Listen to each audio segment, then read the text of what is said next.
Olá, pessoal. Boa noite. Enfim, consegui entrar. Tinha um probleminha aqui. Boa noite.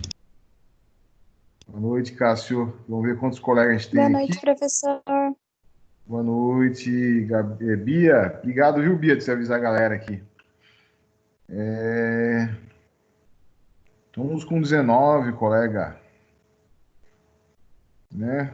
Ó, Alberto está aqui, Aline, Amanda, Anderson, o senhor Aquilino, a Bia, Bruna, Camila, o Cássio, a Cíntia, a Emanuele, Giovana Lene, Giovana Savioli, Caroline, Marco Antônio da Fonseca, acho, né? E o Marco Antônio Vieira, a Maria Júlia, a Nicole e o Vinícius. Né? Alguém, nessa hora que eu li, alguém acho que caiu, infelizmente. Sumiu alguém da lista, que deu para ver que deu uma piscadinha na minha lista. Deixa eu só ver aqui, o Manu falou boa noite aqui. Vamos só carregar a nossa apresentação, de onde a gente parou. Isso aqui é bem denso, tá, pessoal? Então, eu vou devagar com vocês. Depois, no quarto ciclo, a gente revisita esse tema de novo, tá? Mas é importante já estar bem afinado desde já.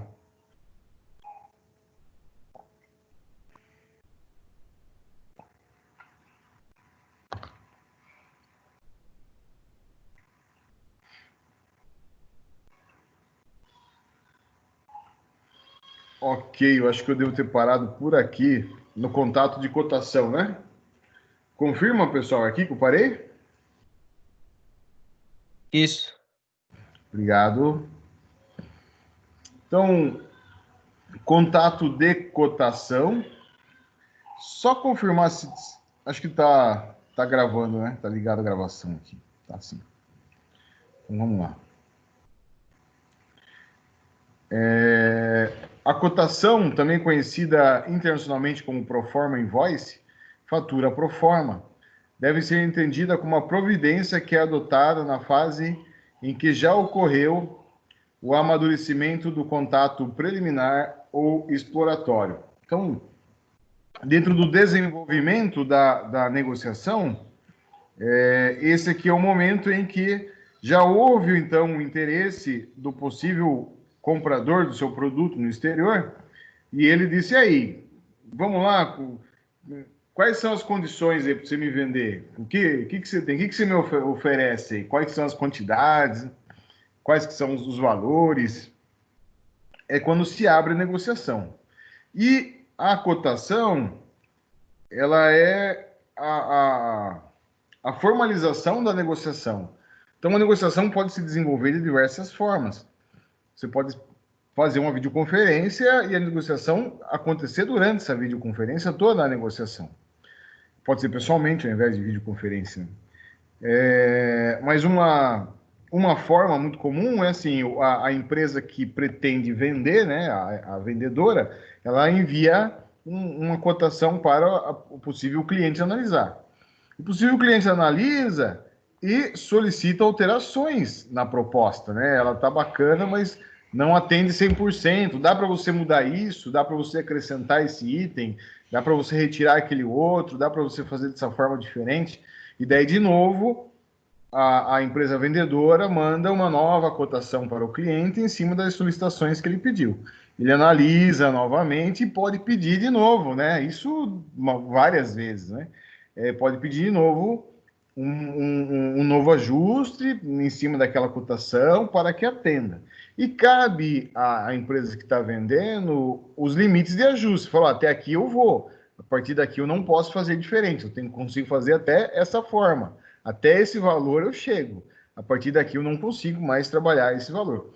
E assim desenvolve-se a negociação, né? Veja que a cotação, quando eu mando uma cotação de venda, ela é a formalização da negociação, mas ela pode ser revista diversas vezes, até o momento em que há o aceite, então, do comprador em cima dessa cotação do vendedor, e a partir desse momento começa a se desenvolver o processo de produção e tudo mais. A gente já fala desse momento. Então, o que que compõe a fatura pro forma? O que que compõe essa cotação? Eu chamei aqui de contato de cotação. O que que compõe esse contato de cotação? Ela é a descrição ou detalhes sobre a mercadoria. Veja, aparece a primeira vez aí condições de entrega. Então, os incoterms são negociados, né? Os termos do comércio internacional são itens de negociação, que são negociados nesse momento aqui, em que você está conversando com o seu cliente. As condições de pagamento, tá? As condições de pagamento podem, não diretamente, mas indiretamente, influenciar nos incoterms. Condições de pagamento existem várias, né? Vamos citar algumas. Pagamento antecipado, pagamento pós-embarque, pagamento parcelado, né? Pagamento pós 30 dias. Existem várias formas de pagamento, né? E várias garantias de pagamento também, né? Garantia como carta de crédito, né? De que a empresa que está importando, ela tem aquele valor em conta, né? Um banco garante que ela tem aquele valor e que ela vai cumprir aquele pagamento. Então, você tem as cartas de crédito. As condições de pagamento são discutidas aqui na fatura pro forma. Questões com relação à embalagem, por mais que a gente pode pensar em um produto que está sendo vendido para outra empresa, e ele não há necessidades que esse produto, que a embalagem dele tenha fortes apelos mercadológicos, apelos de marketing. Pode acontecer que a sua venda seja diretamente de uma máquina para uma outra empresa, e essa máquina não precisa estar numa embalagem minimalista, né? Como quando você compra um celular da Apple, por exemplo, que vem numa embalagem, né? Hoje em dia todos os celulares são muito bem embalados, né? Você abrir a embalagem do celular, ele dá prazer, né? Tem até canais e canais do YouTube que o cara só fica abrindo embalagem.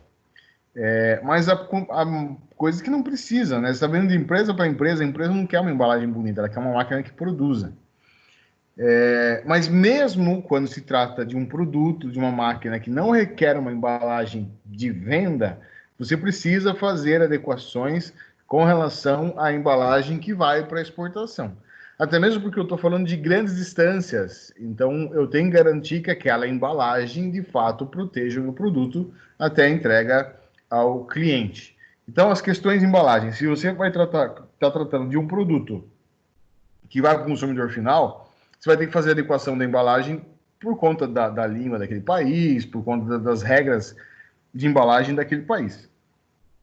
Mas também você precisa fazer adequações de embalagem para que a embalagem suporte o tempo maior, logístico, obviamente, que é o comércio exterior, né? A gente está falando de grandes distâncias, onde a maior parte do transporte é feita via marítimo, que é um modal um pouco mais lento, né? Volumes mínimos e máximos, né, que você vai produzir. É importante você falar qual que é o mínimo que vale a pena, porque dependendo eu quero... Você naturalmente pode vender um determinado produto em lotes, né? Em lotes de 100 peças. E chega um cliente e fala, quero comprar 10 peças. Fala, não dá. Não compensa para eu produzir 10 peças disso que você está impedindo, né? Tem que ser no mínimo 100. Então é bom que você coloque já a informação de qual é o mínimo que vale a pena você produzir, que de repente não vale nem a pena produzir, não é nem a questão da entrega, do custo logístico, é questão da produção ainda. E o volume máximo, né? De falar assim, eu consigo produzir 4.000 peças por mês. Daí chega um cara e fala, quero comprar 100 mil peças. Fala, meu amigo, nem o ano inteiro eu consigo produzir 100 mil peças, você está pedindo para daqui a 20 dias. Não tem como, eu consigo produzir 4.000 peças por mês. Então também ter essa noção de mínimo e máximo em quantidades. Preço, né? Quando eu falo de cotação, a primeira coisa que eu penso é no preço. Qual é a sua cotação? Preço. Então é fundamental que se tenha o preço disposto. Prazo de entrega.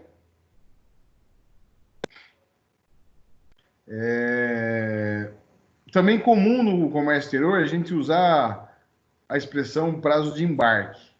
Então, o prazo de entrega, o prazo que vocês propõem entregar, mas se a gente for pensar no transporte marítimo, que é um modal mais lento e que pode haver alguns dias de atraso, o que conta é que você cumpra o seu prazo de embarque, porque o navio já tem a sua tolerância, né, a sua variação de prazos um pouco dilatada, né?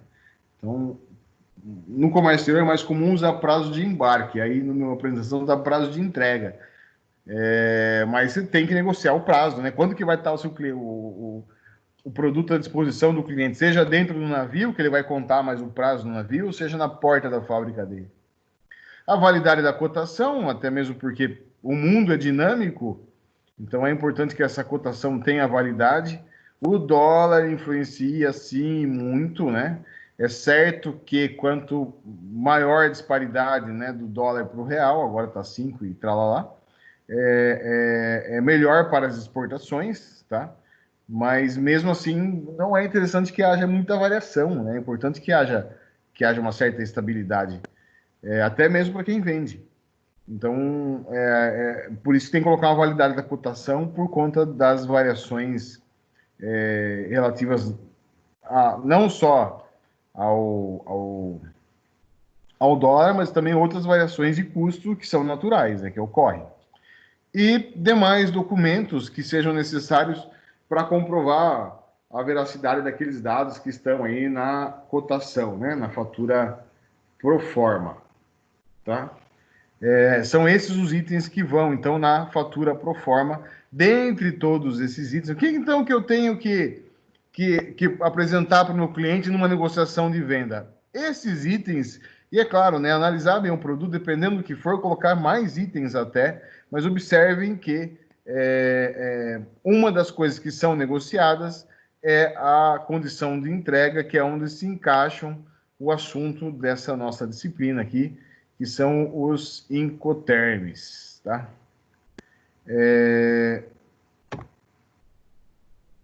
Bom, ainda eu não vou passar aqui o contrato internacional, ainda aqui sobre a fatura pro forma. É o seguinte, então, a partir do momento, né, depois de passado todo esse processo, o fornecedor manda a cotação para o cliente solicita algumas alterações, o fornecedor analisa, faz uma nova cotação, manda para o cliente solicita algumas alterações, o fornecedor analisa, pode ser que ele não ceda, que ele não dê todas as alterações solicitadas, ou no tamanho que o cliente quer, mas que ele, de certa forma, analise e melhore para o ponto de vista do cliente dele. Daí ele manda de novo a cotação. O cliente analisa. Em algum momento o cliente analisa e dá o aceite. O aceite pode ser de diversas formas, né? Eu imagino que, num certo passado, esse aceite até teria que ser impresso, assinado na cotação e devolvido para o fornecedor. Na situação atual, se você der um aceite por e-mail, ele já tem validade. A colega aqui que comentou, me ajudou na última aula, falou que tem validade jurídica e-mail. E disse mais, né? Tem validade jurídica mensagem do WhatsApp. Então, quer dizer que hoje no WhatsApp, se você dizer um sim para uma cotação, quer dizer que você já acordou, já tem validade jurídica, né? Você já concordou com aquelas condições, você já falou o que vai comprar, o produto já entrou em produção, né? Já deu um start para que aconteça aquela operação de compra e venda. Então, é importante a gente entender a fatura pro forma, né, o nome dela, né, pro forma invoice, o nome dela em inglês, é que ela, a partir do momento que o cliente, né, o possível comprador, ele aceita as condições que foram colocadas nesse documento pelo exportador, ela passa a ter um valor de contrato de compra e venda internacional. Então, ao fazer esse aceite, basicamente as duas partes, o comprador e o vendedor, eles têm dois caminhos a seguir, né? O primeiro caminho é esse que eu comentei, acabei de comentar. A própria fatura pro forma passa a ter um valor igual, juridicamente falando, a um contrato de compra e venda. O simples fato, né, do comprador aceitar as propostas que estão na proforma invoice. Tá? Então, existe essa possibilidade.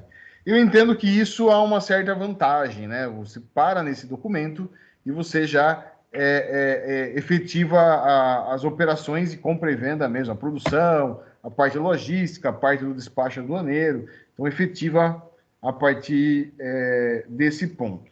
Porém, se ambas as partes acharem mais conveniente evoluírem a partir do contrato de cotação, a partir da fatura pro forma, que é esse documento aqui, evoluírem para um contrato de compra e venda internacional, não há problema, né? Eles mudam, então, o documento que formaliza aquela operação de compra e venda. Ao invés de ser a fatura pro forma, pode ser o contrato de compra e venda internacional. O que muda?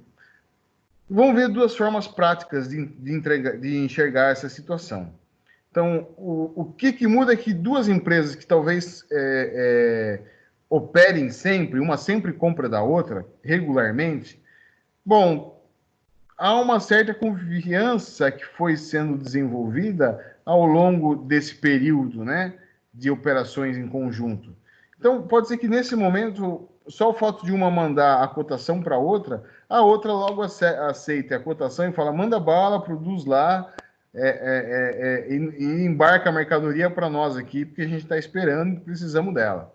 Então, pode ser que se pare, então, nesse documento chamado fatura pro forma, que é o documento que leva a cotação de um lado para o outro. Outra coisa importante de se observar, assim, na fatura pro forma, é sempre o vendedor falando para o comprador. Sempre tem essa característica. O vendedor colocando as condições para o comprador que dá o aceite na fatura pro forma. A partir do momento que ele deu aceite, ela passa a valer. Então, é sempre o vendedor colocando as condições para análise e aceite do comprador. Tá?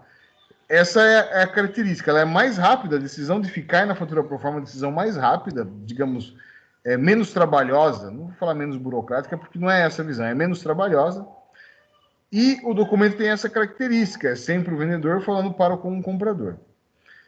Ou então, ambos, né, vamos dizer que são duas empresas que não têm uma parceria contínua e que elas vão fazer uma negociação realmente relevante para ambas as empresas, uma venda importante para uma compra importante para outra, né, que pretende investir naquela mercadoria para revender no mercado interno dela, então ela também é uma compra importante para ela, né? E elas resolvem, então, evoluir para um contrato internacional. Não tem problema, né? O que acontece? A cotação continua existindo, não vou pular a fase da cotação. Mas, além da cotação, eu vou ter um outro documento que vai formalizar essa operação de compra e venda. Então, após o aceite da fatura pro forma, ou seja, o aceite das condições da cotação de venda, é celebrado o contrato internacional de compra e venda. Tal documento deve celebrar com clareza todas as condições essenciais relativas à operação. E como é que é, mais ou menos, esse documento, né? Então, ele começa, né, itens essenciais de um contrato internacional de compra e venda. Ele começa com o quê? Ele começa com a qualificação das partes. Então, um contrato, ele tem um jeitão, uma cara diferente de uma cotação.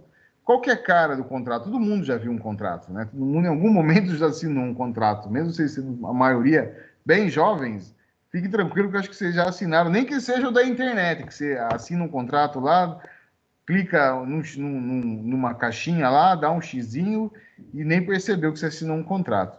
Mas o contrato ele começa assim, com a qualificação das partes. Então, ele vai falar, né? De um lado, o professor Silvio, residente em tal lugar, casado, solteiro, divorciado, seja o que for, né? União estável, CPF tal, RG tal, doravante denominado vendedor. Daí, fulano de tal, acho que é o Cássio que está aparecendo na minha tela, assim, Cássio, morador de tal lugar, solteiro, casado, divorciado, união estável, vai colocar característica lá, CPF, RG, doravante denominado comprador. Então, eu qualifico as partes.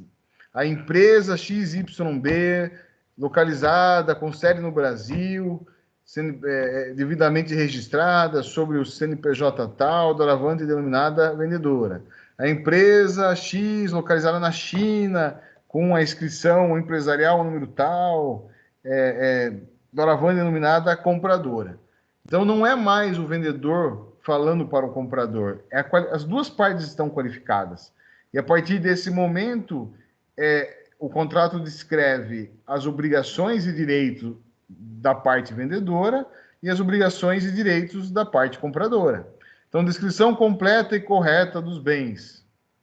É claro que ela tem que estar correta, né? Eu nem sei porque está aí essa palavra correta. Descrição completa dos bens. Correta é uma condição que tem que estar, né? Ninguém vai fazer um contrato com os dados errados, né? Preço, tem que ter, obviamente, o preço da mercadoria. Condição de entrega, de novo, olha só os nossos amigos aparecendo aí, os incoterms. É claro, os incoterms vão aparecer lá no contrato. Condições de pagamento, novamente. Agora aqui, ó, prazo de embarque, aqui tá certo. Embalagem e apresentação. Outras condições particulares que sejam relevantes de serem colocadas nesse contrato de compra e venda internacional. Entenderam, pessoal? A Bia, que já é formada em Direito, Bia, se você quiser comentar alguma coisa dessa minha fala, perguntar ou acrescentar, fique à vontade, tá, Bia? Eu acho que eu só vou acrescentar duas coisas, Silvio. Por favor, por favor. É muito importante quando todo mundo for fazer um contrato mesmo de compra e venda, ainda mais no nível internacional, porque, por exemplo, dentro do nosso direito, se você coloca, por exemplo, o seu e-mail qualificando as partes, isso pode futuramente acarretar, por exemplo, numa citação, numa intimação de um processo que puderá vir a ser para cumprir esse contrato, com esse e-mail que está ali no contrato, escrito. E dependendo da jurisdição que você tiver fora, lógico, alguns países são mais avançados nessa questão de processos eletrônicos do que outros. Isso pode ter um cuidado específico, então, cuidado com a qualificação. E, igual o Silvio falou, é tenso, porque às vezes você erra um dígito de um documento, você tem que refazer o contrato inteiro, então tem que prestar muita atenção. E outra coisa é que nos contratos internacionais é muito importante a gente ver a cláusula a gente chama aqui de eleição de foro, e de qual foro vai ser escolhido, né? Porque a gente tem dois sistemas para resolução de conflitos, se o contrato não der certo. E aí, essa parte é importante. Desde já a gente está ciente que a gente pode procurar tanto o judiciário normal, entrar com processo internacional, né? E eleger o foro, se você quer que seja que esse contrato seja resolvido no Brasil, ou no tribunal internacional, ou no país em que a empresa, por exemplo, na China, aí você tem que prestar atenção se você estiver recebendo esse contrato. E também existe o que a gente chama de arbitragem, que é como se fosse um procedimento não judicial, mas que também tem validade jurídica para resolver os conflitos. E isso faz muita diferença na hora de que tem realmente um conflito. Por exemplo, você comprou uma coisa e o cara não te entregou. Ah, eu não li o contrato e agora eu vou ter que resolver isso lá no Tribunal da China porque eu não vi aonde que eu ia resolver isso. Então, isso é bem fundamental. Não sei se isso deveria ser falado depois, mas acho que é importante. Sim, é importante. É legal você ter falado já. Eu tenho um slide ali na frente, a gente já volta a falar disso de novo, tá? Acho que 2 slides na frente vai aparecer um slide que eu falo da Câmara de Arbitragem, né? De uma das, tá bom? Sucesso, bacana. Então. Bacana. Não, bacana. Legal você já ter adiantado essa questão. Eu acho que por isso que quando eu montei esse slide, que já faz um tempo, eu coloquei essa palavra correta, que agora eu bati o olho nela, falei, correta, mas correta é uma condição sine qua non, mas você frisou, e acho que deve ser por isso que lá atrás, quando eu montei o slide, eu me atentei a isso, que é a questão de não haver erro mesmo, né? Porque se houver um errinho que seja, é bem complicado, né? Vamos passar aqui o próximo slide, que aqui de novo ele vai falar condição de entrega, Incoterms. Então é a definição da forma pela qual está sendo proposta a entrega da mercadoria. Então, para tanto, a proforma deve sempre que possível utilizar fórmulas já consagradas internacionalmente, dentre estas, a utilização de termos do comércio internacional, a Câmara Internacional do Comércio, importância. Deixa eu fechar, eu tenho um áudio aberto, eu vou fechar. Espera aí. Beleza. Fechado aqui. Então, os incoterms são itens negociáveis e eles aparecem lá na nossa fatura pro forma, depois eles aparecem de novo se a empresa optar por evoluir para um contrato de compra e venda internacional.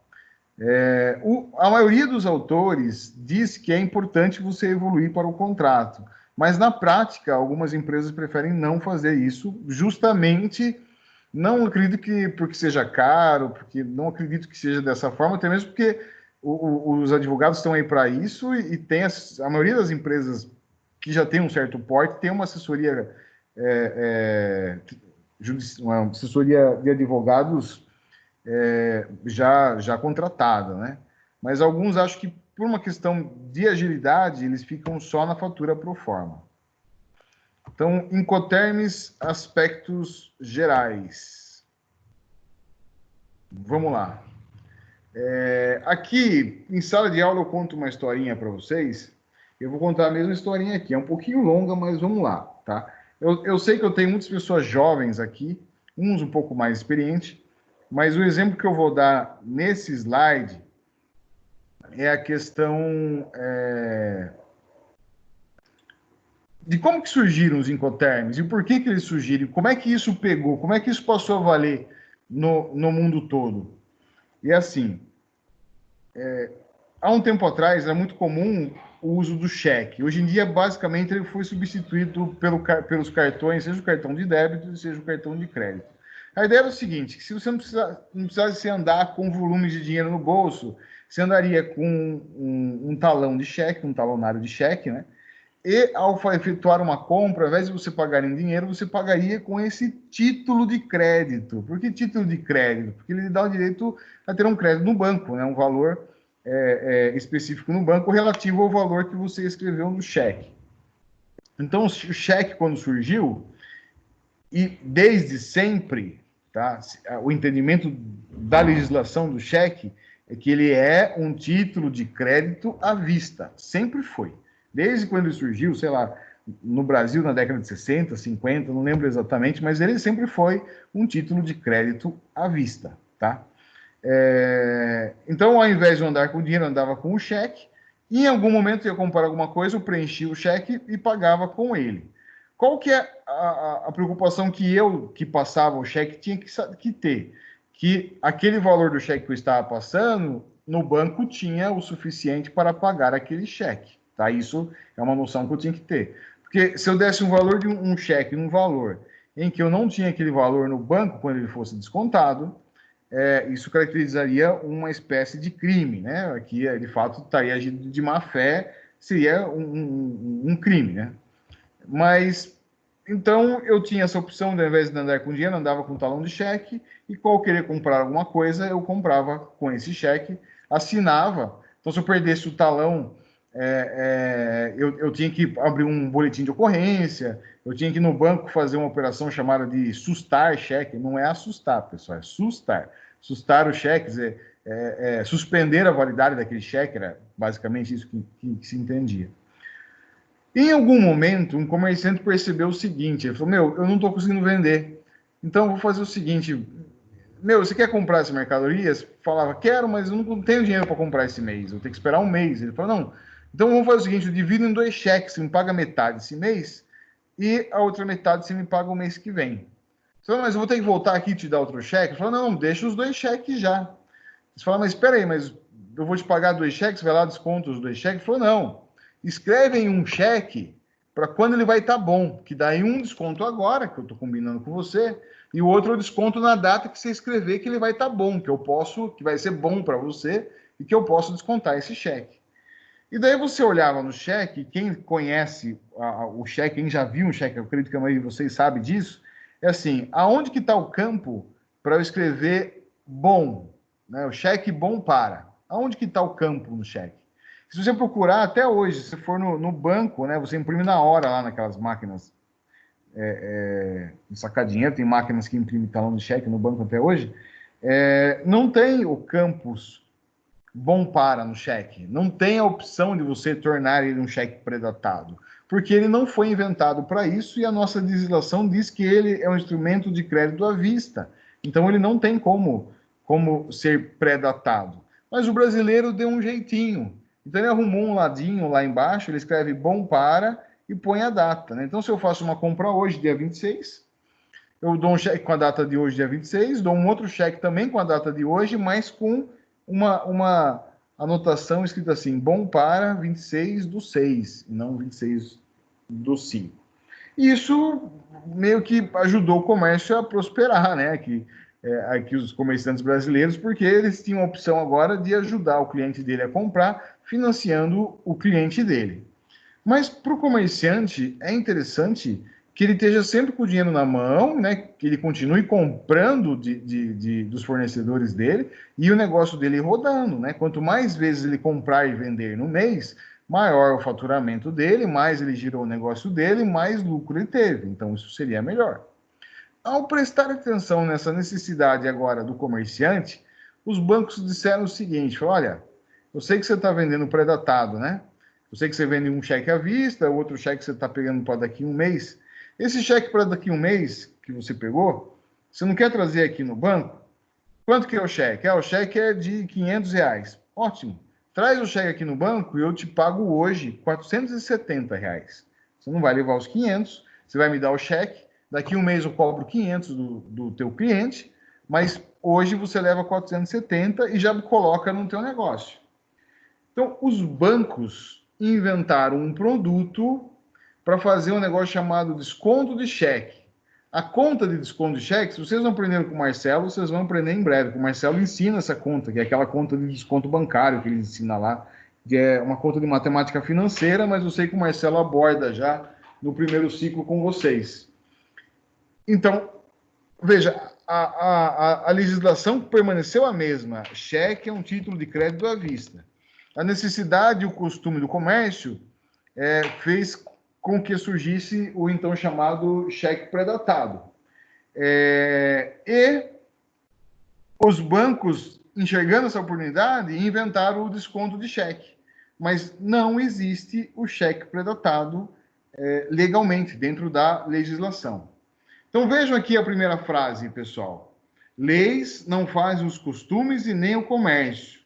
Porém, os costumes do comércio tornam-se leis. E não foi diferente com os incoterms. Então, isso vocês estão vendo, deu o exemplo do cheque, que assim, o cheque, ele nasceu para ser um instrumento de crédito à vista. Mas os costumes do comércio o tornaram um instrumento de crédito a prazo.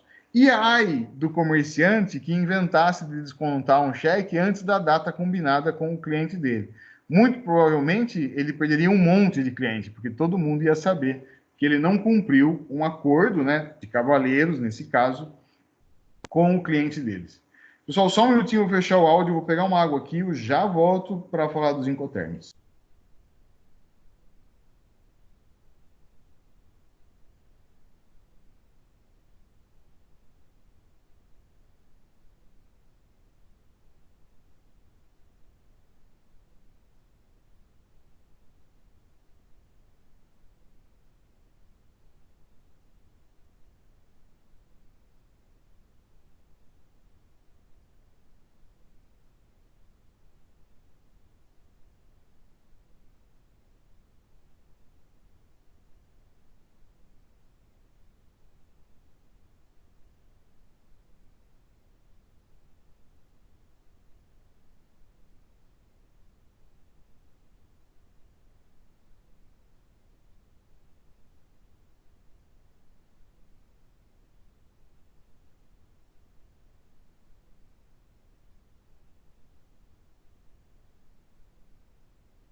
Meus caros, de volta aqui. Vamos ver aqui o segundo parágrafo. Os Incoterms surgiram em 1936, quando a Câmara Internacional do Comércio, CCI, com sede em Paris, interpretou e consolidou as diversas formas contratuais que vinham sendo utilizadas no comércio internacional. Então, veja, interpretou e consolidou as diversas formas contratuais que vinham sendo utilizadas no comércio internacional. Então, haviam já costumes do comércio que viraram os Incoterms, né? Que viraram essas regrinhas, consolidaram esse conjunto de regrinhas. Então, não foi um grupo de pessoas, não foi uma pessoa que falou, agora vamos então inventar regras para o comércio internacional? E se a gente fizesse assim, se a gente fizesse assado? Não foi dessa forma que eles surgiram. Já existiam os costumes no comércio, e daí a Câmara Internacional do Comércio foi lá, analisou esses costumes, e a partir daí ela criou os Incoterms com o intuito de padronizá-los. A partir daí, eles viraram uma regra, eles viraram uma lei, mas eles nasceram de um costume, como era o costume do cheque predatado, que virou depois um serviço do banco chamado esconde cheque. Então, essa é a ideia dos Incoterms, né? Eles são legitimados pelo costume do comércio. Só um minutinho, vamos passar. Então, representados sempre por siglas de 3 letras, os termos internacionais de comércio simplificam os contratos de compra e venda ao contemplarem os direitos e obrigações mínimas do vendedor e do comprador.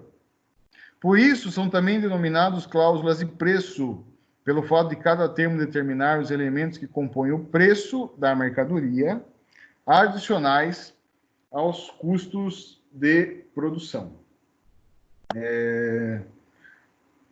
Se a gente pensar num comércio próximo da gente, uma loja próxima da gente, pode pensar da seguinte forma. Se eu for retirar a mercadoria na loja, o preço é um. Se eu pedir para eles entregarem na minha casa, o preço é outro, né? Porque ele vai incluir o frete. Desse pensamento bem simples, nasce, então, o mesmo raciocínio com relação aos Incoterms, e é por isso que eles são chamados de cláusula de preço.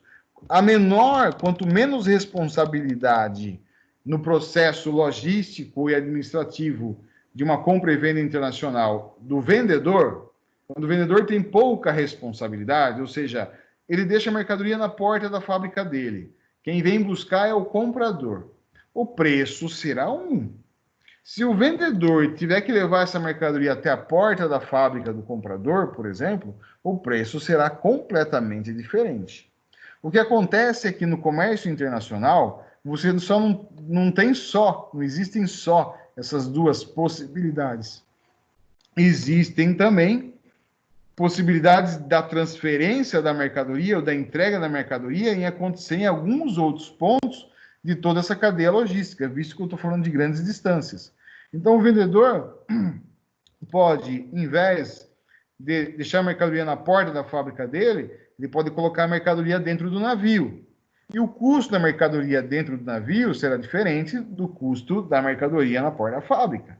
Mas, ao invés de deixar dentro do navio, ele pode pagar o frete internacional e o seguro internacional e colocar a mercadoria à disposição do comprador no porto do país de destino. E isso será um outro preço e um outro valor, tá? Então, veja que no comércio internacional há mais possibilidades do que simplesmente retirar na porta da fábrica ou entregar na porta do comprador.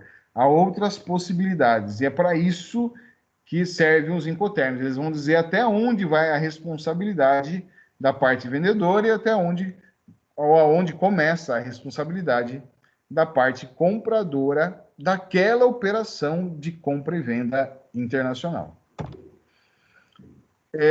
Significado jurídico, tá? Então, assim, são 3 coisas que quero comentar com vocês. Primeira coisa, não tem legislação no Brasil que diz que numa negociação internacional, seja de compra ou seja de venda, você tem que usar Incoterms. Então, não tem uma legislação que lhe obrigue a usar o Incoterms. Esse é um fato. Outro fato, eu vou ler o texto aqui agora, então, né? Após agregados aos contratos de compra e venda, os incoterms passam a ter força legal, com seu significado jurídico preciso e efetivamente determinado. Assim, simplificam e agilizam a elaboração das cláusulas dos contratos de compra e venda. Então, você não é obrigado a colocar, mas se você colocar, você é obrigado a cumprir. Então, você não é obrigado a colocar aquele incoterm. Você pode negociar item por item. Mas se você colocar o incoterm, você é obrigado a cumprir o que aquele incoterm naturalmente designa, certo? O terceiro ponto. Embora no Brasil não tenha uma legislação que você não é obrigado a colocar, o processo administrativo de compra e venda internacional indiretamente lhe obriga. O que é que você está falando, professor? Eu estou falando o seguinte: se tudo que entra e tudo que sai do país é controlado pelo governo e é controlado pelo sistema Siscomex, eu já falei isso para vocês várias vezes, então existe um sistema que controla tudo que entra e tudo que sai do país. Como é que chama? Siscomex, tá? Tudo que eu vou registrar numa exportação, eu tenho que registrar no Siscomex. Tudo que eu vou registrar numa importação, eu tenho que registrar no Siscomex. Ao registrar uma exportação, então, o que é registrar uma exportação? Preencher os dados dentro desse sistema. Nada mais é do que preencher um formulário, descrever a mercadoria, as quantidades, o preço, o comprador, quem está vendendo, e o Siscomex exige que você coloque o Incoterm. Ah, professor, mas se eu não colocar, você não consegue registrar a sua venda internacional. Então, de certa forma indireta, no Brasil, você acaba sendo obrigado a usar Incoterm, não porque tem uma legislação que determine, mas porque o processo administrativo lhe obriga. Se você não informar o Incoterm no processo de uma venda, você não registra a venda. Se você não registrar a venda no Siscomex, a mercadoria não sai do país. Então, indiretamente, você é obrigado a usar. Aqui é aquele slide que eu tinha comentado já com a Bia já adiantou o assunto, vai ficar mais fácil. Então, assim, a explicação que eu sempre dou, tá, Bia? Depois você ajusta aqui se necessário for. Você tem o mundo do direito privado dentro de cada país, né? E ele pertence à hierarquia do direito daquele país. Aqui no Brasil, a gente tem uma hierarquia do direito, o direito privado está dentro, obviamente, dessa hierarquia, não pode contradizer, por exemplo, a nossa Constituição. E cada país tem a sua hierarquia do direito privado. Se houver uma controvérsia, vai resolver em qual país, né? No país do que está o vendedor ou no país que está o comprador? Então, é muito mais fácil e mais ágil a decisão dessa controvérsia ocorra, né, a discussão dessa controvérsia ocorra em uma câmara de arbitragem, né? Muito mais prático que ocorra dentro de uma câmara de arbitragem. Depois que a câmara julgar se a parte que está reclamando está correta e a parte que foi reclamada tem algo a ressarcir, muito provavelmente essa Câmara vai ter que passar, né, o julgamento dessa Câmara de arbitragem teria que passar pelo direito interno da onde está aquela empresa que vai sofrer alguma sanção. Ela vai ter que passar por essa hierarquia para ser executado. Mas quem vai julgar primeiramente seria essas câmaras de arbitragem. Onde que estão essas câmaras? Diversos órgãos têm câmaras de arbitragem. Então, é importante, né? É importante que no contrato de compra e venda se coloque, né? Qual será a câmara de arbitragem que vai resolver a controvérsia. Então, para dar um exemplo, eu coloquei uma cláusula, né? Do que seria essa câmara de arbitragem. Eu também dou, viu, Bia, aqui nesse slide, eu também dou a seguinte explicação. Imagine duas empresas, né? Uma empresa em Sorocaba e uma empresa em Itapetininga. A empresa em Sorocaba é prestadora de serviço. Vamos imaginar uma coisa bem simples, né? Um escritório de contabilidade. Então, tem uma empresa, um escritório de contabilidade em Sorocaba, que presta serviço para uma empresa, uma indústria que está em Itapetininga. E eles vão celebrar um contrato de prestação de serviço, tá? O escritório de contabilidade vai prestar serviço para a indústria, certo? Daí, ao fazer esse contrato, eles vão ter que discutir onde será o fórum. O que quer dizer? Que se em algum momento as duas discordarem entre si, aonde que eles vão resolver isso? Em Itapetininga ou em Sorocaba? Em Sorocaba, onde está a empresa que presta o serviço, que mais cômodo para ela que fique em Sorocaba, para ela não ter que ter o deslocamento para ir até o fórum, ou a empresa que está em Itapetininga. Geralmente, né, não existe regra para isso, mas geralmente o foro fica onde está o cliente. Né? Então, se o cliente está em Itapetininga, o foro, que seria no contrato, seria Itapetininga e não Sorocaba. Mas cabe essa negociação de ambas as partes. Tá? Então, aqui, num contrato de compra e venda internacional, em se tratando de Incoterms, é interessante que se escolha uma câmara de arbitragem. E essa câmara de arbitragem pode ser, por exemplo, a CCI. A própria Câmara do Comércio Internacional tem uma câmara de arbitragem. O Mercosul também tem. O ALAD, que o Brasil faz parte, também tem. Então, tem outras instituições internacionais que também têm as suas câmaras de arbitragem. Então, a cláusula seria mais ou menos assim, né? Todas as controvérsias oriundas do presente contrato, o que guarda em relação com ele, serão resolvidas de forma definitiva, segundo o regulamento de arbitragem da Câmara de Comércio Internacional, por meio de um ou mais árbitros nomeados de acordo com tal regulamento. Então, é importante que daí no contrato de compra e venda internacional tenha essa cláusula dizendo quem que vai resolver as controvérsias, se houverem, né? Tomara que não haja, né? Sempre faz um contrato torcendo para que ele seja cumprido sem nenhum problema. Bia, quer comentar mais alguma coisa, Bia? Ou alguma outra pessoa quer comentar? Não precisa... Eu acho que a única coisa que eu acho que eu não falei, e acho que não falamos, na verdade, é que a Câmara de Arbitragem, ela compensa não de forma financeira, porque é lógico que você tem que pagar as custas para entrar com processo, para resolver qualquer questão. Mas a Câmara de Arbitragem, ela costuma ser mais cara do que entrar com processo comum, dependendo da causa. Mas o que faz as pessoas escolherem a Câmara de Arbitragem primeiro, você vai ter uma decisão isenta, que não é de um juiz, pensando no comércio internacional, não é um juiz que vai te favorecer por ser o seu país, né? Não vai acabar aplicando, às vezes, um direito interno errado ali, ou de forma a favorecer a pessoa a empresa que está ali, que é nacional daquele país. E então, você tem uma decisão isenta, e apesar dela ser mais cara, ela é muito mais rápida, ela é muito mais célere. Então, você tem um resultado daquele conflito de uma forma muito mais ágil do que se você entrar com o processo. Então, é por isso que, geralmente, as pessoas escolhem a Câmara de Arbitragem, ao invés de escolher, por exemplo, um foro internacional ou um tribunal internacional comum. Viu, Bia? Mas se tiver que haver uma execução para a empresa, né, uma sanção para a empresa que não cumpriu a parte dela, daí eu teria que entrar no direito daquele país que ela está. Isso. A gente chama de execução de... Aqui no Brasil é execução de título extrajudicial, né?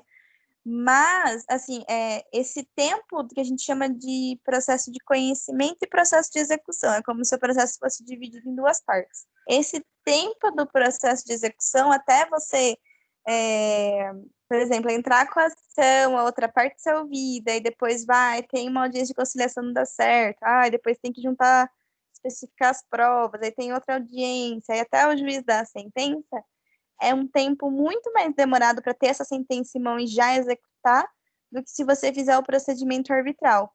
Entendi.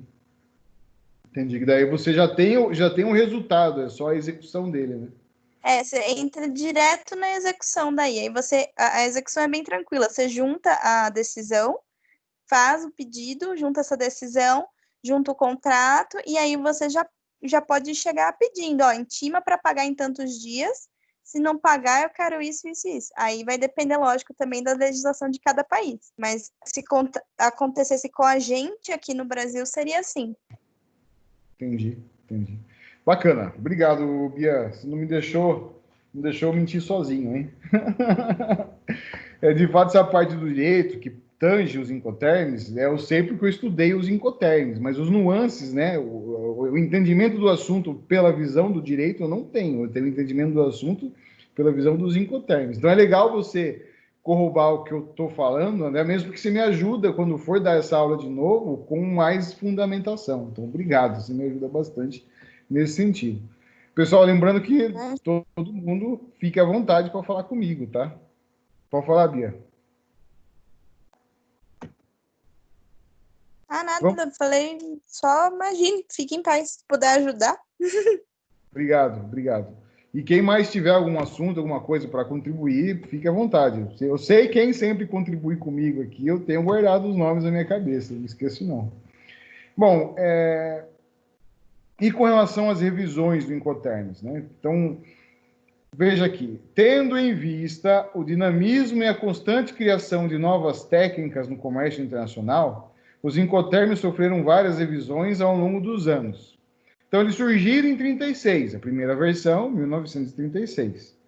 Entre 36 e a segunda versão, que foi em 53, teve uma guerra no meio, né? Então, muita coisa, que nesse momento que a gente está vivendo agora, um momento único, né? Na história da humanidade, foi a Segunda Guerra Mundial, que de fato foi mundial mesmo, né? A guerra não foi só no Atlântico, a guerra foi no Pacífico, foi em mais de um continente, então... da primeira versão para a segunda versão foram aqui 18 anos, né? Isso, quase 20 anos. Foram 17 anos, de 36 a 53, 17 anos. Daí, da segunda versão para a terceira, de 53 a 67, aqui foram 13 anos, né? 14 anos de mudança de um para o outro. De 67 a 76, só 9 anos. Já houve mudanças consideráveis no comércio, né? E por conta desse dinamismo houve essa alteração. Mas depois, só 4 anos depois, já havia outra alteração, em 80. Então eles perceberam que havia um dinamismo, que em 76 não houve uma reformulação ideal, eles tiveram que fazer outra em 80. E de 80 para a próxima foi em 90, passaram 10 anos. Depois de 90, a outra versão, 2000. Também 10 anos. E daí percebeu-se que um tempo suficiente para que as necessidades do comércio mudem, para que o comércio mude, né? A característica do comércio mude, e aí sim, né, as necessidades de uma nova adequação dos Incoterms seria ideal. Então, desde 80, essas mudanças vêm acontecendo de 10 em 10 anos. 1980, nos anos 90, 2000, 2010 e a próxima mudança. E agora, não?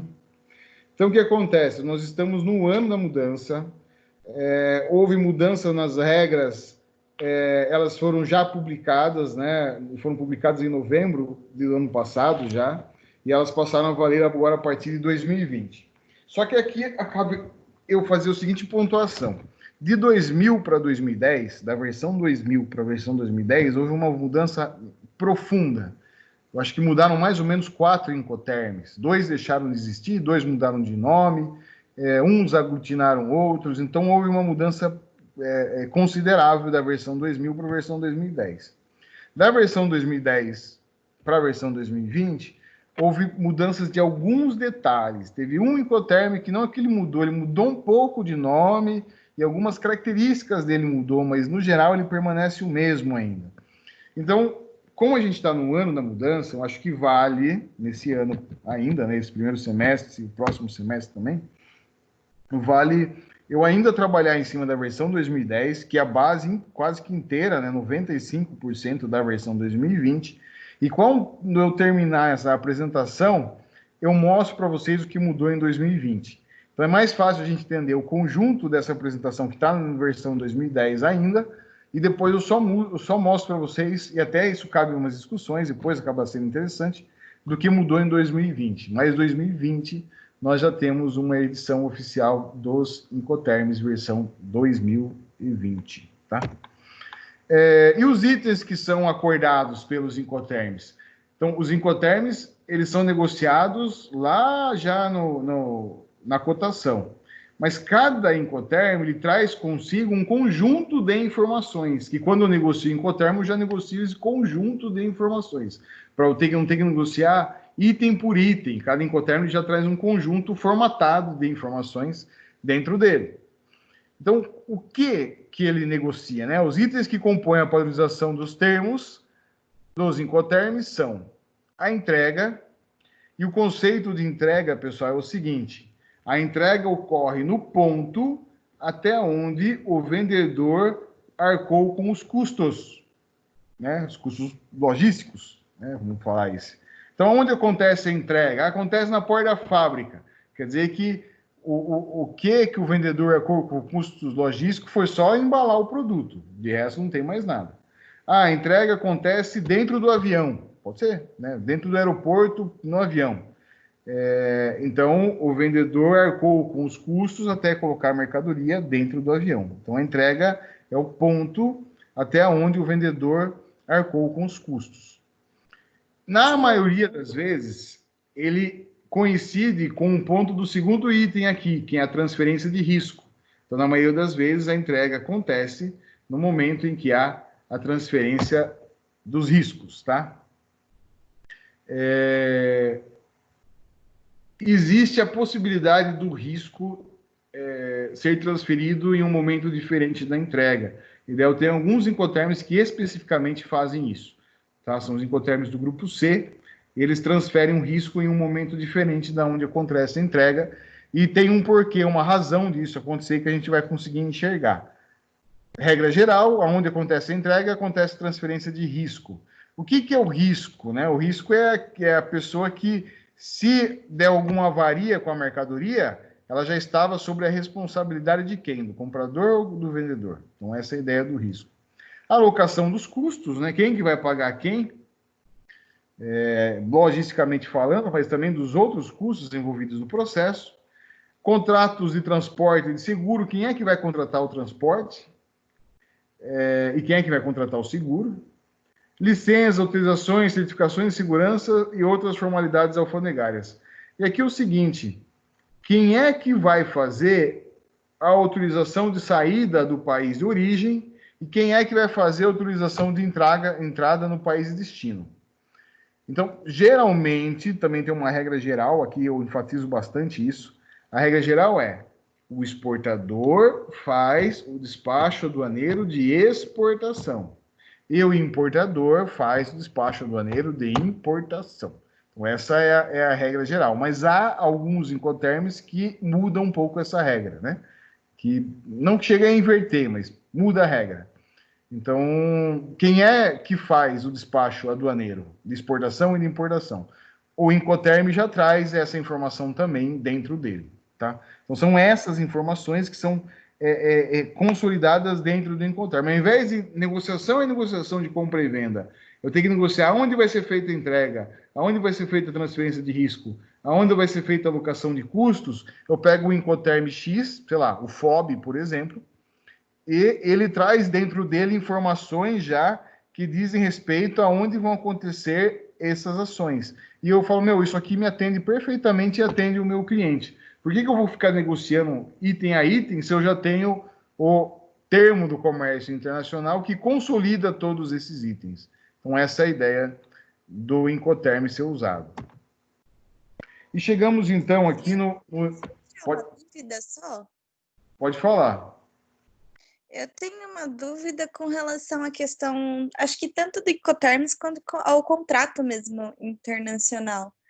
Porque, assim, dentro do direito nosso, civil, o contrato ele se efetiva com a transação da coisa, se não tiver disposição em contrário. Como tem essa questão do transporte, tudo, nos contratos internacionais costuma-se colocar que o contrato se efetiva exatamente quando? Do embarque mesmo? Então, esse entendimento é assim, até onde o exportador, quem está vendendo, ele faz a parte dele, né? Ele pode gerenciar a parte dele.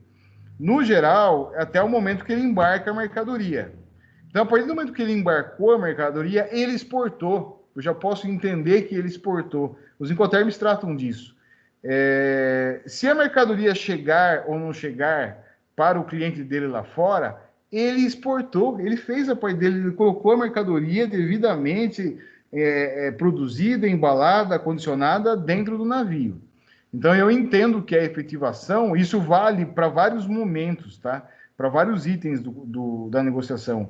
Eu entendo que ela acontece no momento do embarque, mas eu não vou saber dizer se isso é regido no Código Civil, aonde que está essa informação que fundamente isso dentro do nosso direito vigente. Eu não vou saber dizer isso, mas eu entendo que seria esse momento. Veja, a partir do momento que eu embarco a mercadoria, os bancos, por exemplo, já podem me adiantar o crédito daquela venda.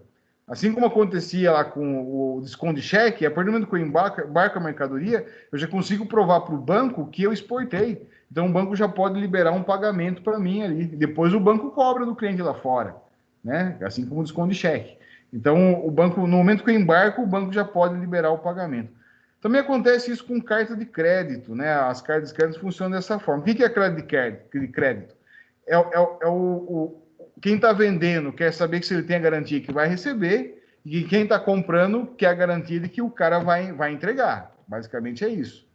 Então, quando ele embarca a mercadoria, é esse entendimento que ele fez a parte dele, que ele está entregando a mercadoria para o importador, né? Já em transporte. Então, isso protege o importador de certa forma, não por completo, mas de certa forma. E, a partir desse momento, o exportador já recebe o valor que estava lá na carta de crédito, que o banco já garantia, já dava garantia de que o comprador tinha aquele dinheiro em saldo e que assim que ele embarcasse, ele já ia receber aquele valor à vista, por exemplo, né, se isso foi negociado. Respondi, Bia? Sim, acho que era isso mesmo. Eu estava nessa dúvida. Tá, mas assim, eu não vou saber dizer para você com clareza se é o momento do embarque. Eu teria que procurar isso na nossa legislação nacional. Não vou saber se o Código Civil fala alguma coisa. Não vou saber mesmo. Pode ser que seja até tratado internacional, alguma coisa. É só para eu ter uma noção, porque isso faz diferença na hora de toda transação jurídica.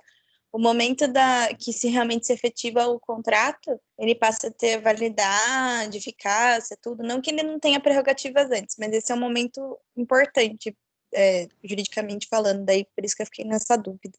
De que se concretizou a operação, né? É importante. Isso. Bom, chegamos aqui nos 11 termos. A minha aula com vocês, ela foi mais rápida que a aula da manhã. Eu comecei um pouquinho depois com você, ela foi um pouquinho mais rápida. Eu vou avançar um pouquinho, mas eu não vou terminar essa apresentação hoje, tá? Eu não vou entrar em termo a termo, mas eu vou falar dos grupos dos incoterms. Então, para a gente começar a entender os incoterms, é interessante a gente começar a entender os grupos. E os grupos são formados pela primeira letra que começa cada sigla, né? Cada incoterm. Então, veja, o primeiro grupo, o grupo E, ele só tem um incoterm, que é o EXW. Aí ele está Xworks, né? Que é isso que ele significa. EXW, que significa Xworks, é o único incoterm dentro do grupo E, o único que começa com a letra E, e que é um incoterm que tem uma característica única também. É só ele tem essa característica. Daí eu tenho o incoterm do grupo F, composto por FCA, FAS e FOB. Esse grupo FCA, FAS e FOB, eles têm, os três incoterms, guardam uma característica em comum dos três, embora eles sejam distintos, né? Cada um tem as suas próprias características, mas eles guardam as características em comuns entre eles. No grupo C, CFR, CIF, CPT e CIP, também eu tenho 4 incoterms que guardam característica em comum entre eles do grupo C. E tenho, então, o incoterm do grupo D, o DAP, o DAT e o DDP. Então, é importante eu entender as características que são referentes ao grupo, e depois, entendendo as características, eu sei que, se eu citar, por exemplo, um incoterm em que o exportador paga o frete internacional e transfere o risco no embarque no país de origem, eu estou falando do incoterm do grupo C, porque é essa característica do incoterm do grupo C. Então, não vai ser F, não vai ser E e não vai ser D. Isso que é importante eu entender já as características do grupo, porque dependendo da situação, eu falo, ó, eu não sei exatamente qual é ainda, mas só pode ser o incoterm do grupo F. Né? Eu não sei exatamente, isso que você está me pedindo para pôr no contrato, essa negociação, essa forma que você quer que eu entregue, só pode ser no término do grupo D. Mas eu não sei ainda qual que é. Vamos conversar um pouquinho mais. Eu vou descobrir se é DAP, DAT ou DDP. Essa é a importância dos grupos. Então vamos lá, o grupo E, no qual o vendedor torna as mercadorias disponíveis para o comprador em seu próprio estabelecimento de origem. Então o grupo E, ou o ex-works, que é o único incoterm do grupo E, é aquele em que o vendedor tem a menor responsabilidade, ele deixa a mercadoria à disposição do comprador no seu estabelecimento. O comprador tem que ir lá e buscar. Tá? O grupo F, FCA, FAS e FOB, no qual o vendedor entrega as mercadorias a um transportador designado pelo comprador. Mas aqui ele quer dizer muitas coisas, essa frase, né? Mas uma delas é assim: o vendedor encerra as obrigações dele ainda dentro do país de origem, no momento que ele entrega a mercadoria para o transportador que vai fazer o transporte internacional. Então, vamos pensar uma empresa que está em Tapetininga e que ela vendeu FCA Viracopos, que é o aeroporto aqui de Campinas. O que significa? Que ela vai entregar essa mercadoria, sei lá, para a Latam, que tem um hangar aqui em Viracopos, e a Latam vai fazer o transporte internacional para o país de destino, entendeu? Então, a responsabilidade do vendedor vai até onde? Vai até Viracopos. Ou então, a empresa pode vender, para embarcar no marítimo, ela pode vender FOB Santos. A responsabilidade da empresa vai até onde? Vai até ela embarcar a mercadoria no navio em Santos. Mas em ambos os casos, tanto se ela embarcar no avião, quanto se ela embarcar no navio, a responsabilidade do vendedor se encerra nesse momento. Ele não paga o frete internacional no grupo F, não tem perigo, ele não paga o frete internacional no grupo F. No grupo C, talvez seja o grupo mais complexo dessa história toda aí, no qual o vendedor deverá contratar o transporte internacional, não está a palavra internacional, mas é isso que ele está dizendo, porém sem assumir os custos ou riscos por perda ou danos à mercadoria, ou custos adicionais devidos a eventos que ocorram após o embarque e despacho. Então, o grupo C, a regra geral é o seguinte: no grupo C, o vendedor sempre paga o frete internacional. E também sempre o vendedor transfere o risco no momento do embarque, certo? Então, essa é uma regra geral do grupo C. A gente vai discutir bastante o grupo C. A Bia vai me ajudar bastante aqui no grupo C, algumas reflexões sobre esses impactos aí de você transferir o risco no embarque, mas você paga o frete até o local combinado, né? Até o país de destino. E o grupo D, esse primeiro D que aparece nos três incoterms, DAP, DAT e DDP, esse primeiro D, ele é da palavra delivery, que significa entregue, né? Delivery, entregue, no qual o vendedor tem que assumir todos os custos e riscos necessários para levar a mercadoria até o país de destino.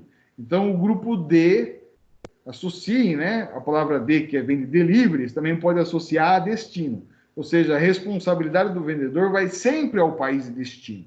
Nunca vai ficar só no país de origem. Ele vai levar a mercadoria e, conjunto, o risco, ele não vai transferir, vai ser dele ainda, até onde? Até o ponto do país de destino. Então, esse é o grupo D, tá?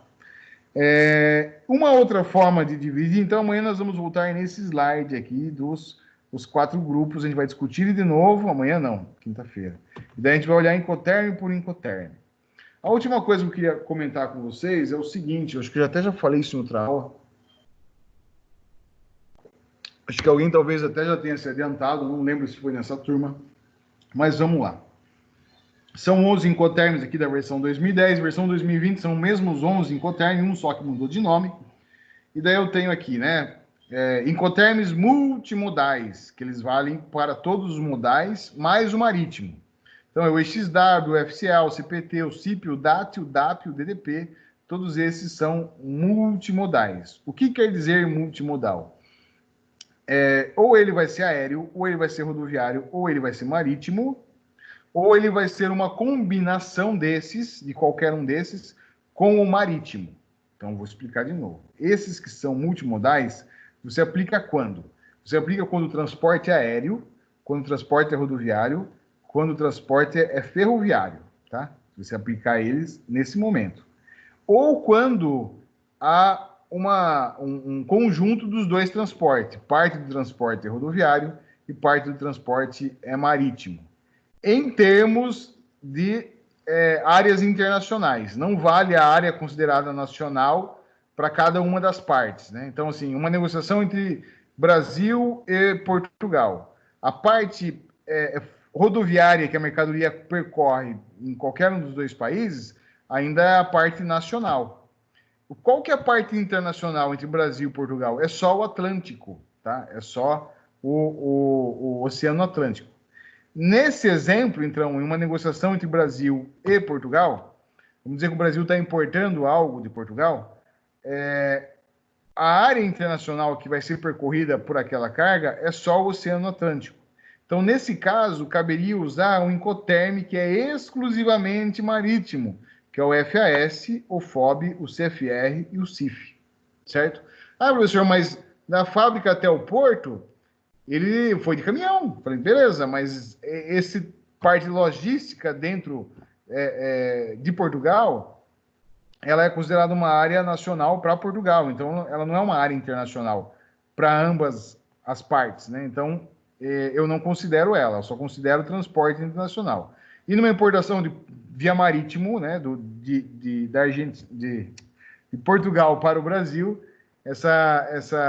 o único meio de transporte internacional que haveria é o marítimo. Então, eu tenho 4 Incoterms que são de uso exclusivamente marítimo, exclusivamente para esses casos de transporte marítimo, certo? E eu podia pensar em um outro exemplo aqui para te dar, que seria, vamos pensar no Paraguai. O Paraguai não tem saída para o mar, um país encravado no meio do continente. Então, vamos pensar que o mesmo produto vai vir de Portugal, mas não agora mais para o Brasil, ele vai para o Paraguai. Temos 2 possibilidades. Uma possibilidade, o produto vem de navio até o Porto de Santos, descarrega em Santos, segue o rodoviário, passa pelo Brasil, né, pela área território brasileiro, chega ao Paraguai. Nesse caso, para o Paraguai e para Portugal, quais são as áreas internacionais que a mercadoria percorre? Ela percorre o Oceano Atlântico e percorre um pedaço do Brasil. Então, nesse caso, são 2 modais, o modal marítimo e um modal rodoviário. Então, automaticamente, eu não poderia usar nenhum desses 4 Incoterms, o FAS, o FOB, o CFR e o CIF. Eu teria que usar o Incoterm multimodal, que são esses que aparecem na parte de cima aqui da tabela, porque são 2 transportes. Um dele é marítimo, mas não é exclusivamente marítimo. Ele também precisa do rodoviário, que vai passar para uma área internacional, porque o Brasil não faz parte da negociação. A negociação está entre o importador paraguaio e o exportador português. Então, essa é a visão, tá? E a outra possibilidade, assim, o importador paraguaio fala, não, eu não quero marítimo, eu quero aéreo. Mas aí, se ele é aéreo, ele não vai ser um dos Incoterms exclusivamente marítimos. Ele já é aéreo por natureza, também vai ser um dos Incoterms que se enquadram na multimodalidade. Alguém quer perguntar alguma coisa? É estranho, né? No primeiro momento é estranho, mas a explicação é simples, tá? Tem alguns Incoterms que são só marítimos e alguns são multimodais e também marítimos, tá? Mas esses que são multimodais e também marítimos não poderiam ser usados quando o principal, o único transporte internacional é o marítimo, tá? Professor, mas por que essa história? Por que não é tudo um só? Esquece esses marítimos. Eu já fui atrás dessa resposta, eu não encontrei ela com clareza. Por que eu tenho que ter alguns que são exclusivamente marítimos? Eu não encontrei essa resposta com clareza. O que eu cheguei perto, e daí eu cheguei a uma resposta para mim, mas eu não vi isso escrito, foi de tudo que eu fui atrás, o que eu deduzi, né? É que, assim, o maior volume de comércio internacional, ele é marítimo. Então, a importância de você ter alguns incoterms exclusivamente marítimos são para efeitos estatísticos, né? Você olhar com maior detalhes para esses transportes, para essa mercadoria que em sua maioria é transportada via modal marítimo. Eu entendo dessa forma, né? A gente separar o marítimo porque o maior volume está nele, tá? Mas uma explicação prática, exclusivamente prática, não tem. Foi isso que eu acabei de falar para vocês. E aqui o próximo slide eu começaria então a explicar Incoterm por Incoterm. Eu vou deixar para a próxima aula, vou dar uma folguinha para vocês a partir de agora, porque vocês já vão começar daqui a pouco, às 8h25, a próxima aula. Certo, pessoal? Eu hoje invoquei a palavra certo, já falei várias vezes, certo? Não gosto de quando fico repetindo uma palavra só. Deixa eu baixar aqui a nossa lista de presença. Tenho eu e mais 27 colegas, então de presença está excelente a participação nossa aqui. Alguém quer comentar alguma coisa? Professor, só quando disse que o senhor falou do transporte marítimo, rodoviário ou aéreo, ele é mais feito como marítimo a cabotagem por conta de valor de frete. Sim. Ele é mais baixo do que chega a dar quase 60% mais baixo que um frete aéreo ou rodoviário. Sim, realmente, tem razão. Obrigado, Marco. O Marco falou um negócio, Marco, que eu acho que eu pulei aqui. Então, antes de encerrar, eu vou falar, viu, Marco? Você me lembrou uma coisa aqui que é importante. Deixa eu voltar aqui nesse slide. O Marco falou de transporte de cabotagem. Para quem não sabe, é o seguinte. Eu vou mandar uma mercadoria aqui do estado de São Paulo para Fortaleza. É muito mais barato se eu embarcar ela no navio aqui em Santos e o navio levar para Fortaleza do que se eu mandar de caminhão ou aéreo, entendeu? A gente não tem um transporte ferroviário que a gente pudesse comparar com clareza também. Mas esse transporte de cabotagem que ele fala, quer dizer que é dentro do mesmo país. Eu uso um navio, mas não para um transporte internacional, dentro do mesmo país. O que eu ia falar, Marco, é o seguinte, ó. Eu falei o FOB e o CIF, se vocês olharem aqui, eles são incoterms exclusivamente marítimos. E daí é normal os alunos chegarem para mim e falar, viu, mas a minha empresa vende FOB rodoviário. Sim, eu entendo que sua empresa venda FOB rodoviário, mas ela vende FOB rodoviário no mercado interno. Ah, minha empresa vende CIF rodoviário. Perfeito, entendo. Mas ela vende CIF rodoviário no mercado interno. Então vejam o que está acontecendo. Os termos do comércio internacional são do comércio internacional. Eles são geridos e atualizados pela Câmara Internacional do Comércio. Esses daqui que eu estou apresentando para vocês. Os verdadeiros incoterms, eles são termos do comércio internacional. Agora, não é nenhum pecado o comércio nacional, o nosso comércio nacional, utilizar os incoterms para facilitar suas negociações também. Então, não é pecado. E eles adaptaram, né? Eles pegaram as mesmas siglas e adaptaram para a necessidade do comércio nacional. Basicamente, a necessidade do comércio nacional são de dois incoterms, o FOB e o CIF. O FOB significa que o vendedor não pagou frete, quem pagou frete foi o comprador, no mercado nacional. E o CIF significa que o vendedor pagou o frete até a entrega. Basicamente é isso. Então, assim, tá errado, professor? Eu falo para vocês, não tá errado. Só que nós, profissionais do comércio exterior, a gente tem que entender e saber a diferença, né? Que, assim, os termos do comércio nacional são do comércio nacional. FOB e CIF dizem respeito somente aos modais marítimos. Só. Mas não é errado o costume do comércio nacional, como eu já falei, usar o FOB para o rodoviário, para quando o vendedor não paga o frete, e o CIF para o rodoviário, para quando o vendedor paga os fretes. Pode ser que um dia a BNT olhe e fale, olha, está tão forte esse negócio de incoterm no mercado brasileiro que nós vamos inventar o Bracoterms, né? Termos brasileiros do comércio exterior. E nós vamos registrar aqui na BNT, a BNT vai passar a gerir isso a partir de hoje. Pode acontecer. Mas hoje a gente não tem nenhum órgão brasileiro que estabeleça termos para o comércio nacional. Nós não temos isso. Então, as nossas empresas emprestam esses nomes e dão a elas um novo significado, né? Que o FOB é somente quando a empresa vendedora não paga o frete e o CIF é quando a empresa vendedora paga o frete marítimo.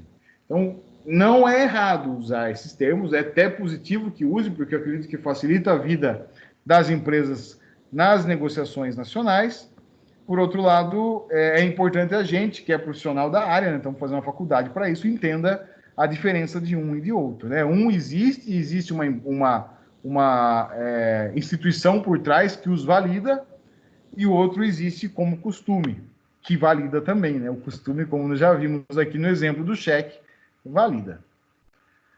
Mais alguma coisa, meus caros? Marco, quer falar mais alguma coisa?